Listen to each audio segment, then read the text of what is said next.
Mocha family. I am back with my 3-month lock update, and I literally just came out of the shower because I wanted to show you what I dry my locks with.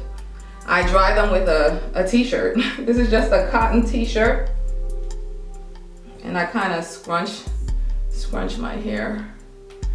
So this gets a lot of the water out of my hair. So when I'm done scrunching, my hair feels damp.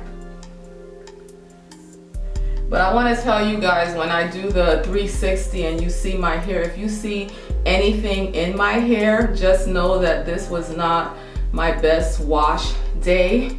I'm on a fast. This is day 5 of the just water fast portion of my 21-day fast, and it has me feeling a little bit weak. So I jumped in the shower just as hot as I normally do, and it made me really lightheaded. So I had to get out of there, so I didn't get a chance to rinse my hair as thoroughly as I usually do. So let me show you what I'm working with.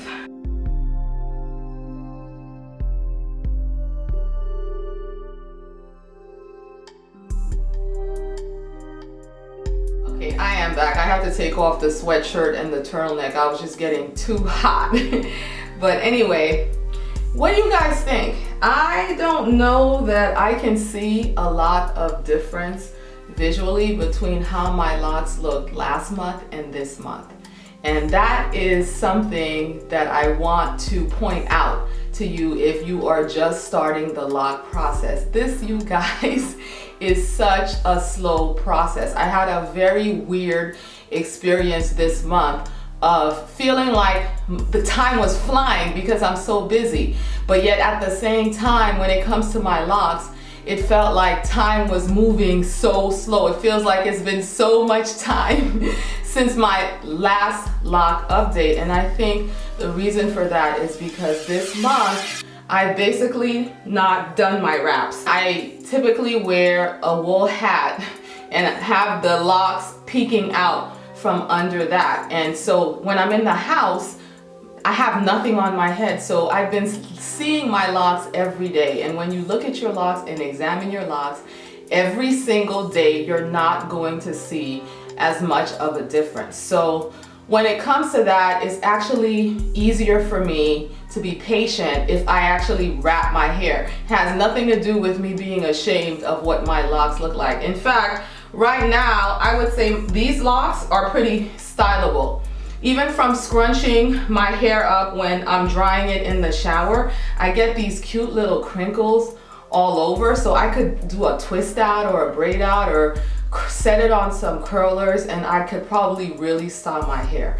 But this time around, I'm really trying to just leave my hair alone and allow everything to form, because I want my hair to look as uniform as possible. Somebody asked me if by wrapping my hair all the time, if it affects the shape of my locks, and I will have to say that not most of my locks, but I did notice a little bit of flatness in this area and in this area, and I think that's largely because this area was super short when I started my locks with interlocks, and there's a lot of loose hair and new growth that I think that's the part that gets flat, and then the matted hair that's trying to bud kind of gets flat.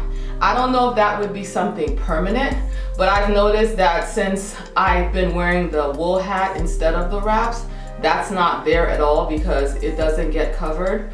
But that wouldn't discourage me from wearing wraps, because with locks, over time, a lot of these inconsistencies, the bumpiness, all of that evens out. By the time your locks are mature, they look nothing like the baby locks looked. I have like lint in here. This lint out. I hate when you're looking at a lock video and you see lint.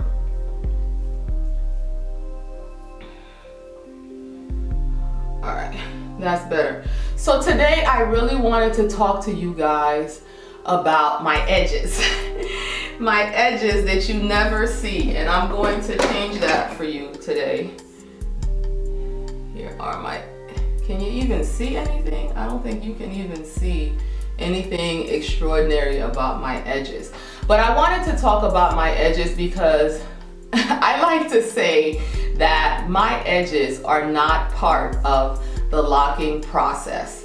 And the reason I say that is because with my first set of locks, I read a lot of testimonies from people who had short and weak edges about how once they locked their hair, that area just grew in. So I expected that to happen for my locks, and so when I actually parted my hair, I treated the edges like they didn't need a lot of support and that they could kind of mostly be their own base with just a little bit of hair from the longer strands of hair to kind of give me a little bit of length until they filled in.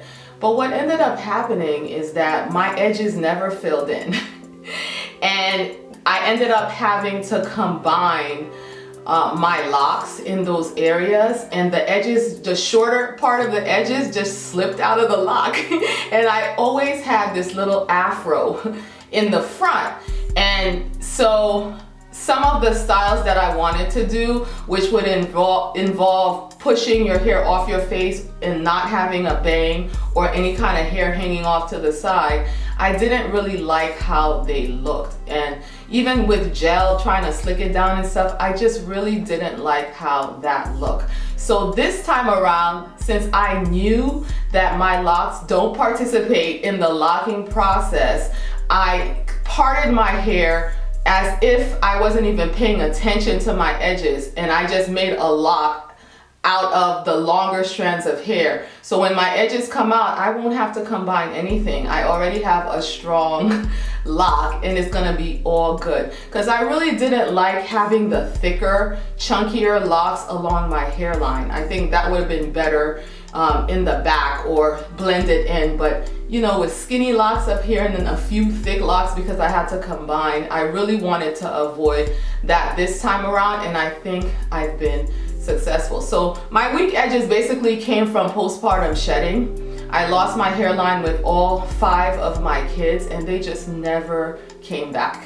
I don't have baldness or noticeably thin areas, but the hair, probably the most I've seen it grow is maybe 2 inches long, and that's it. And my hair is super coily, so it just coils up. Is that what y'all call bitty bees? It just coils up, and I just can't get it to grow any longer, even with locks. So I think that's a good example of how what works for some people may or may not work for you, and you just have to find your own way. There's just no predicting what your locks are gonna be based on someone else. So that's it, you guys.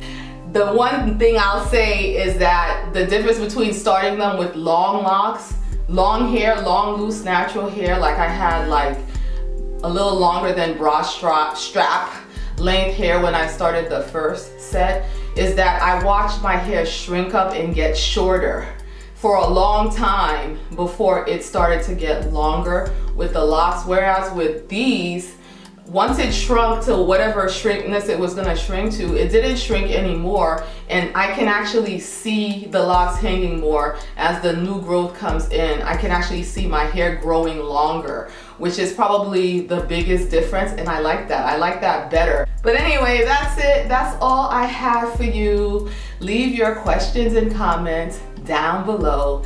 Be blessed.